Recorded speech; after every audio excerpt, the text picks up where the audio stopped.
భారత్లో కొత్త వైరస్ తొలి కేసు తెలుగు రాష్ట్రాలకు సమీపంలోనే. ఏసీబీ కార్యాలయంలో కేటీఆర్, న్యాయవాదికి ఏసీబీ అనుమతి నిరాకరణ. సీఎం చంద్రబాబు కుప్పంలో పర్యటన. ఆ విషయంలో పవన్ కళ్యాణ్ నాకు స్ఫూర్తి దిల్రాజ్. చైనాలో శరవేగంగా వ్యాప్తిస్తున్న హెచ్ఎంపీవీ ఇండియాకు చేరిందని తెలుస్తుంది. ఇప్పటికే దేశవ్యాప్తంగా ప్రజల్లో ఈ వైరస్ గురించి భయోందనలు మొదలయ్యాయి. ఈ తరుణంలో ఓ 8 నెలల చిన్నారికి వైరస్ సోకడం మరింత ఆందోళన కలిగిస్తుంది. కర్ణాటక రాజధాని బెంగళూరులో ఒక చిన్నారి అస్వస్థకు గురవగా పేరెంట్స్ ఓ ప్రైవేట్ హాస్పిటల్కి తీసుకెళ్లారు. అక్కడ ల్యాబ్లో టెస్ట్ చేయగా బేబీకి human metapneumo virus HMPV positive అని తేలింది. అదే ఆసుపత్రిలో తాజాగా మరో ఇలాంటి కేసును కనుగొన్నారు. ఇంకా 3 నెలల పాప ఈ వైరస్ బారిన పడింది. దీని మీద సమాచారం అందినట్లు కర్ణాటక ప్రభుత్వం తెలిపింది. అయితే తమ ల్యాబ్లో దీన్ని నిర్ధారించాల్సి ఉందని పేర్కొన్నారు. కాగా వైరస్ సోకిన 2 చిన్నారులతో పాటు వాళ్ళ కుటుంబ సభ్యులు ఎవరు కూడా గత కొన్ని రోజుల్లో విదేశాలకు ప్రయాణించకపోవడం గమనార్హం. భారత కార్యనిర్వాహక అధ్యక్షుడు మాజీ మంత్రి కేటీఆర్ ఏసీబీ కార్యాలయం వద్దకు చేరుకున్నారు. న్యాయవాదులతో చర్చించిన అనంతరం నందీనగర్లోని తన నివాసం నుంచి ఆయన బయలుదేరారు. ఫార్ములా ఈ రేస్ కేసులో ఏసీబీ నోటీసులు ఇచ్చిన నేపథ్యంలో విచారణ కోసం కేటీఆర్ వచ్చారు. రైటింగ్ ఇవ్వమంటే లాయర్ రావడం వీల్లేదు, లేదంటే మీరు ఇస్తుంటే లేదు, మీకు లెటర్ ఇచ్చి వెళ్ళిపోమంటే మీకు లెటర్ ఇచ్చి వెళ్ళమంటే వెళ్ళిపోతాను. మీ ఇష్టం, I have to do this. ఇటు వెళ్ళిపోమంటే ఇటు వెళ్ళిపోతాను. You have no right to arrest me, I have right to an advocate. ఎవరు చెప్పి ఇన్ రైటింగ్ ఏంటి నాకు పద్ధతి కాదు కదా. మర్యాదగా మీతో కోఆపరేట్ చేస్తుంటే మీరు ఇంతమందిని పెట్టి హడావుడి ఎందుకు చెప్పండి. Right to an advocate. ఆడ పోయినాక వాళ్ళని చెప్పమని మీరే మీకు చెప్తుంది. ఏసీ యువర్ నాట్ ఏసీపీ, వాళ్ళు ఏసీపీ. వాళ్ళు చెప్పండి ఏంటి నాకు, నేను వాళ్ళని అడుగుతాను కదా, వాళ్ళు చెప్పండి ఏంటి నాకు. లేదంటే ఇటు ఇటు వెళ్ళిపోతాను. మరి మీ ఇష్టం, ఇట్ యువర్ విష్. నా ప్రాథమిక హక్కులకు కూడా భంగం వాటిల్లకుండా చూసుకోవాల్సిన బాధ్యత నా మీద ఉంటుంది. అందుకే పోలీస్ అధికారులు అడిగారు, ఎక్కడన్నా లిఖితపూర్వకంగా ఉందా నా లాయర్ ఇవ్వండి అన్నాను. సో వారు సంప్రదిస్తున్నారు. నేను ఇక్కడ కేవలం ఇవాళ ఏసీబీ ఆఫీస్కి ఏం ఇన్ఫర్మేషన్ కావాలి. నన్ను వాళ్ళు అడుగుతున్న ఇన్ఫర్మేషన్ మొత్తం గవర్నమెంట్ దగ్గర ఉంది. నేను తీసుకున్న నిర్ణయం ఏదన్నా ఉంటే మినిస్టర్గా తీసుకున్నాను, గవర్నమెంట్గా తీసుకున్నాను. అట్లాంటప్పుడు నా దగ్గర ఉన్నదని సమాచారం వారు ఏదైతే అపోహపడుతున్నారో అదంతా మీ దగ్గరనే ఉంది. ఈ వాదనంతా కూడా నేను ఆల్రెడీ కోర్టులో చెప్పాను. కోర్టు ఆల్రెడీ తీర్పు రిజర్వ్ చేసి హైకోర్టు మీద ఉన్న గౌరవంతో, చట్టాల మీద ఉన్న గౌరవంతో, రాజ్యాంగం మీద ఉన్న గౌరవంతో నేను ఇక్కడికి వచ్చానని చెప్పాను. వారు మరి ఏ కారణం చేతనో నా లాయర్ నాతో రాకూడదు అంటున్నారు. మరి ఒక పౌరుడిగా నాకు నా లాయర్ను వెంటబెట్టుకుని విచారణలో భాగస్వామ్యం చేసిన అధికారం నాకు ఉందని నేను అనుకుంటున్నాను. లేదు అని వారు అంటున్నారు. భారత రాజ్యాంగం నడుస్తుందని నేను అనుకుంటున్నా. కాదు రేవంత్ రెడ్డి రాజ్యాంగం మాత్రమే ఇక్కడ నడుస్తుంది తెలంగాణలో వాళ్ళు అంటున్నారు. చూడాలి మరి వాళ్ళు ఏం చెప్తారు. మీరు ముందుగా ఇన్ఫార్మ్ చేశారా అడ్వకేట్స్? బ్రదర్, వాళ్ళు హైకోర్టు తీర్పు రిజర్వ్ చేసిన తర్వాత హైకోర్టులో చాలా గంటల వాదనలు వాళ్ళు వినిపించారు ఏసీబీ తరఫున. ఇవాళ కొత్తగా మళ్ళీ ఇప్పుడు శోధించేది సాధించేది లేదు. చెప్పాల్సింది కూడా చెప్పకుండా ఇక్కడేదో హడావుడి చేసి నిన్న రైతు భరోసా ఎగ్గొట్టారు. కాబట్టి రైతు భరోసా నుంచి తప్పించుకోవడానికి 2 రోజులు మీడియాలో ఈ డ్రామా నడపాలని రేవంత్ రెడ్డి గారు అనుకుంటున్నారు. దీనికి మేము బాధపడం. రేవంత్ రెడ్డి గారు ఏమనుకున్నా 15,000 ఇస్తానని చెప్పి 12,000 ఇచ్చిన విషయము ప్రజలకు గుర్తుంది. మీరు ఎన్ని డ్రామాలు చేసినా మాకు ఇంకో సమాచారం కూడా ఉంది. నేను ఇక్కడికి రాగానే కావాలని కేటీఆర్ ఇంటి మీద రైడ్స్ అని చెప్పి అక్కడ రైడ్లు చేయించాలని ఆలోచన చేస్తాం. పర్వాలేదు, ఇవన్నీ డ్రామాలు మాకు తెలుసు. మీరు ఎన్ని డ్రామాలు చేసినా రాష్ట్ర ప్రజలకు నేను చేసే విజ్ఞప్తి ఒకటే, 420 హామీలు ఏవైతే రేవంత్ రెడ్డి ప్రభుత్వం ఇచ్చిందో అది అమలు చేసేదాకా కొట్లాడదాం. కేసులు ఎన్ని పెట్టినా, మీడియా మేనేజ్మెంట్ పాలిటిక్స్ ఎన్ని చేసినా భయపడాల్సిన అవసరం లేదు, బాధపడాల్సిన అవసరం లేదు. వాళ్ళు ఎన్ని రైడ్స్ చేసుకున్నా, ఎన్ని డ్రామాలు చేసినా సరిపోతుంది. నా లాయర్లు ఉంటే వాళ్ళకి వచ్చిన ఇబ్బంది ఏంటంటే, నాతో పాటు లాయర్లు ఉంటే నా రైట్స్ ప్రొటెక్ట్ చేయబడింది. ఇక్కడ మా కెమెరా నరేందర్ రెడ్డి గారిని అరెస్ట్ చేసినప్పుడు ఆయన ఇవ్వని స్టేట్మెంట్ ఇచ్చినట్టుగా పోలీసులు తప్పుడు వార్తలు రాసి మీడియా క్లిక్ చేశారు. నా రైట్స్ నేను ప్రొటెక్ట్ చేసుకోవాలి, లాయర్ ఉండాలని కోరుతున్నాను. వాళ్ళకి వచ్చిన ఇబ్బంది సార్. ఇప్పుడు ఈ స్థాయిలో ఆంక్షలు పెట్టారు, మీరు నేరుగా విచారణకు అటెండ్ అవుతున్నారు వాళ్ళు చెప్పిన టైంకి. మా నరేందర్ రెడ్డి గారు ఇవ్వని స్టేట్మెంట్ ఇచ్చినట్టుగా తప్పుడు స్టేట్మెంట్లు రికార్డ్ చేసింది పోలీసు వాళ్ళు. అందుకే నాకు వాళ్ళ మీద నమ్మకం లేదు కాబట్టి నా లాయర్ని తెచ్చుకున్నాను. ఇప్పుడు మా ఇంటి మీద రైడ్స్ రైడ్ చేసుకుని నాకు తెలిసి ఏం చేయబోతుంది. రైడ్స్ చేసి అవసరమైతే కొన్ని ఇంప్లాంట్ చేసి కొన్ని లేనిపోని సృష్టించి అందులో ప్లాంట్ చేసి దాని మీద కేసు బనాయించాలని వీళ్ళ చిల్లర ప్రయత్నం. నేను చిట్టినాయుడు గారికి చెప్పేది ఒకటే, ఇవన్నీ డ్రామాలు చేసినా, ఎన్ని కథలు పడ్డా, ఎన్ని అక్రమ కేసులు పెట్టినా నువ్వు రైతు భరోసా ఎగ్గొట్టింది ప్రజలకు తెలుసు, నువ్వు మాట తప్పింది తెలుసు, 420 హామీలు ఎత్తగొట్టింది ప్రజలకు అర్థమైంది. నువ్వెన్నీ చేసుకున్నా తప్పకుండా నేను వదిలిపెట్టాం. ప్రజాక్షేత్రంలో తప్పకుండా మా హక్కుల కోసం కొట్లాడు. ఇవాళ నేను అడిగేది ఏంటంటే, మొన్న నరేందర్ రెడ్డికి జరిగింది, ఇవాళ నాకు జరగదని గ్యారంటీ ఏంటి? నరేందర్ రెడ్డి ఈయన స్టేట్మెంట్ ఇచ్చినట్టు, కన్ఫెషన్ ఇచ్చినట్టు, అనవసరంగా నా పేరు చెప్పినట్టు లేనిపోని పుకార్లు వీళ్ళే సృష్టించిన పోలీసు వాళ్ళు మీడియాకు లీక్లు ఇచ్చారు. నేను నాకు కూడా అట్లే చేస్తారని నా డౌట్. రెండవది ఇవాళ నేను మళ్ళీ చెప్తున్నా, నేను ఇక్కడ రాగానే నా ఇంటి మీద రేడ్ చేయాలని చెప్పి వాళ్ళు ప్లాన్ చేసుకున్నారు. తప్పకుండా నా ఇంటి మీద రేడ్ చేస్తే కూడా అందులో ఏమన్నా ఇరికిచ్చి, రేవంత్ రెడ్డి గారు ఇచ్చిన 2 చిట్టీలు, అవసరమైతే ఇంకో 2 ఏమైనా సృష్టించి అని ఇరికిచ్చి కావాలని బదనాం చేయాలన్న చిల్లర ప్రయత్నం వాళ్ళు చేస్తున్నారు. నా హక్కుల కోసం తప్పకుండా నేను కొట్లాడతాను. న్యాయవాదుల సమక్షంలో ఎంక్వైరీ చేయాలని కోరుతున్నాను. తప్పే ఉంది. చాలాసేపటి నుంచి వెయిట్ చేస్తున్నారు, ఇంకెంతసేపు వెయిట్ చేస్తారు? ఏమని చెప్తున్నారు? 5 నిమిషాలు చూసిన తర్వాత మరి పోలీసులు సహకరించకపోతే నా దారి నేను పోతాను.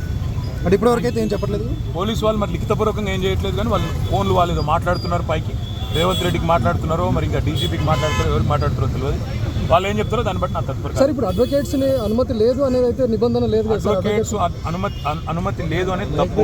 మొన్న పట్నం నరేందర్ రెడ్డి మీద ఏ కుట్ర అయితే వీళ్ళు చేసిండ్రో, ఆయన ఈయని స్టేట్మెంట్ ఇచ్చినట్టు పోలీసు వాళ్ళు ఏదైతే దొంగ స్టేట్మెంట్ సృష్టించి ఆయనను నన్ను బద్నాం చేసే ప్రయత్నం చేసిండ్రో, అది జరగకూడదన్నదే నా తాపత్రయం. అందుకే లాయర్ ఉండాలని నేను కోరుతున్నా. లాయర్ ఉంటే వాళ్ళకి అభ్యంతరం ఏందో నాకు అర్థమైతే లేదు. ఏమైనా కానూను ఉందా? చూపెట్టు, కాగితం చూపెట్టు అంటే కాగితం చూపెట్టు. సార్, మీరు క్వశ్చన్ చేస్తే ఏం చెప్తున్నారు? ముఖ్యమంత్రి చంద్రబాబు నాయుడు 2 రోజుల పాటు కుప్పం నియోజకవర్గంలో పర్యటించనున్నారు. పలు అభివృద్ధి కార్యక్రమాల్లో పాల్గొనున్నారు. ఈ నేపథ్యంలో నియోజకవర్గంలో ఏర్పాట్లను అధికారులు పూర్తి చేశారు. కలెక్టర్ సుమిత్ కుమార్, ఎస్పీ మణికంఠ 2 రోజులుగా కుప్పంలోనే ఉంటూ ఆయన కార్యక్రమాల ఏర్పాట్లను పర్యవేక్షించారు. సోమవారం ఉదయం 11:50 ద్రావిడ యూనివర్సిటీలో ఏర్పాటు చేసిన హెలిప్యాడ్లో చేరుకుంటారు. అక్కడ ప్రజాప్రతినిధులు, అధికారుల స్వాగతం అనంతరం మధ్యాహ్నం 12 గంటలకు ద్రావిడ యూనివర్సిటీ ఆడిటోరియం చేరుకొని స్వర్ణకుప్పం విజన్ 2029ను ఆవిష్కరిస్తారు. 2.25 నిమిషాలకు కుప్పం మండలం నడిమూడు గ్రామం చేరుకొని సోలరైజేషన్ను ప్రారంభించి లబ్ధిదారులతో ముఖాముఖి కార్యక్రమం నిర్వహిస్తారు. సాయంత్రం 4 గంటలకు సింగలపల్లి చేరుకొని ప్రకృతి వ్యవసాయ రైతులతో ఆయన ముచ్చటిస్తారు. లైట్నింగ్ కావాలంటే ఒక వారం రోజులు. ఎవరైనా ఆ రోజు ఆపరేటర్ తెలిసిన వాళ్ళు ఉంటే మాన్యువల్ ఎక్స్చేంజెస్ కాబట్టి ఆపరేటర్కి ఒకసారి ఫోన్ చేసి చెప్తే అన్ని కట్ చేసి మన ఫోన్ ఇచ్చేసేవాడు. అలాంటి రోజులవి.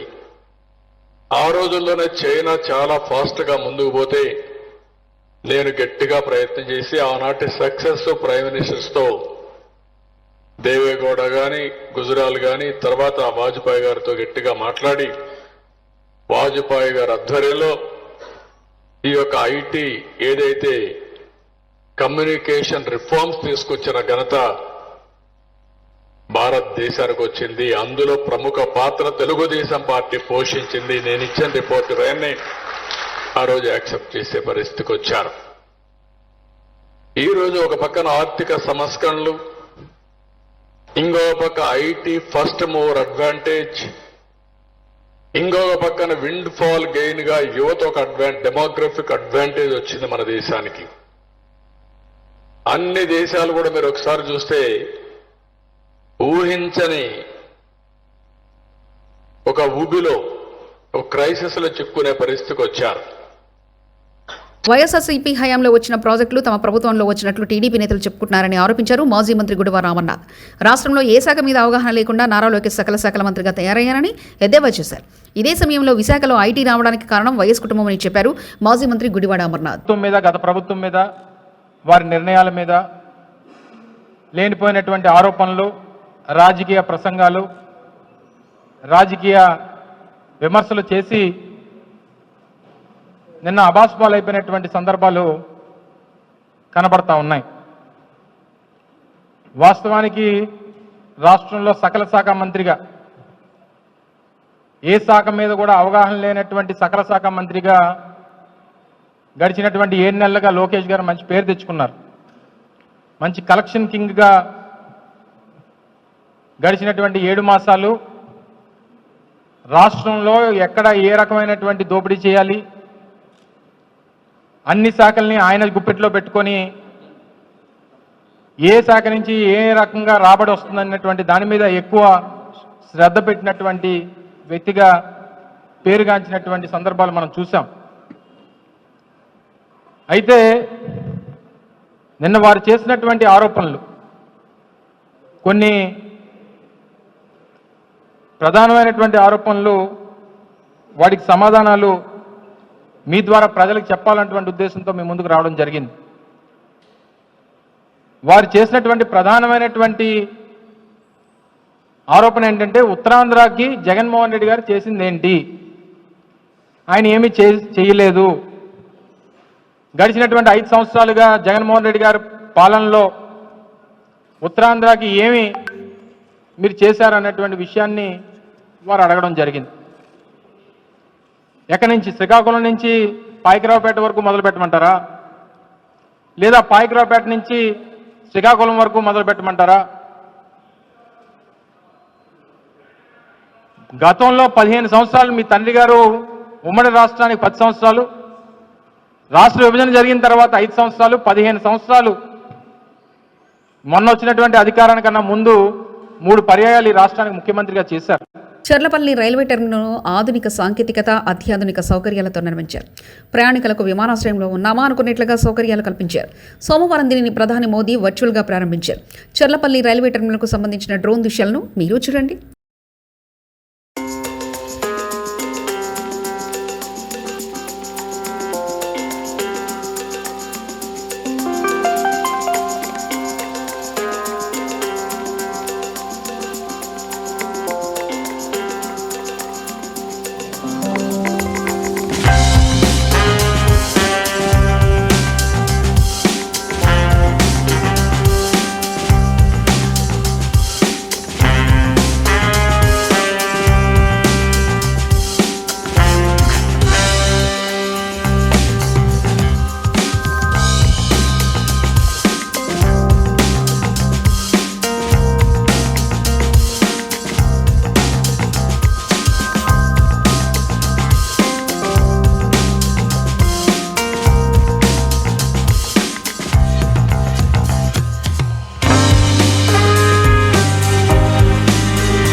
అడగింది అమ్మైనా పెట్టదు. టికెట్ రేట్లు హైక్ ఇవ్వండి రేవంత్ రెడ్డిని అడుక్కున్నా ఇచ్చేది ఇవ్వండి రేవంత్ రెడ్డి చేతిలో ఉంది. అంతా ఆయన దయ.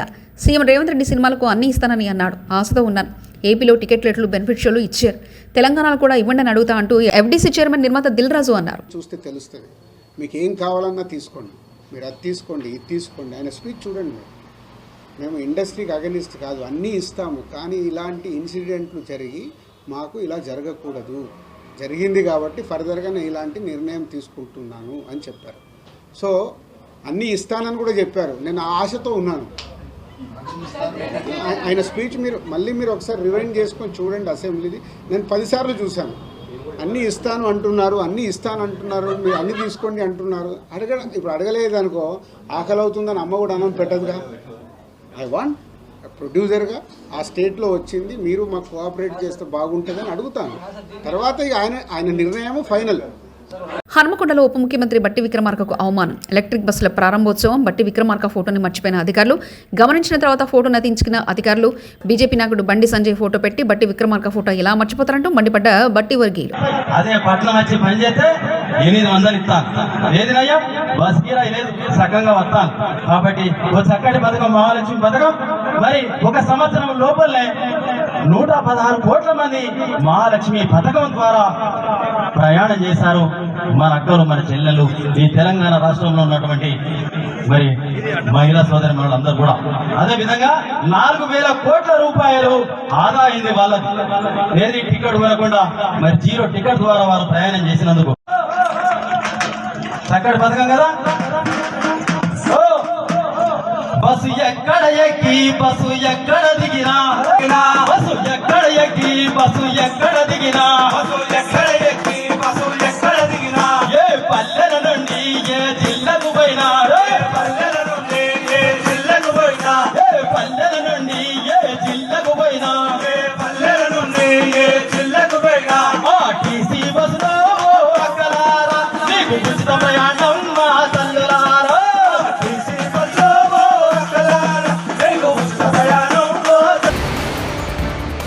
భారత్లో కొత్త వైరస్ తొలి కేసు తెలుగు రాష్ట్రాలకు సమీపంలోనే. ఏసీబీ కార్యాలయంలో కేటీఆర్, న్యాయవాదికి ఏసీబీ అనుమతి నిరాకరణ. సీఎం చంద్రబాబు కుప్పంలో పర్యటన. ఆ విషయంలో పవన్ కళ్యాణ్ నాకు స్ఫూర్తి దిల్ రాజు.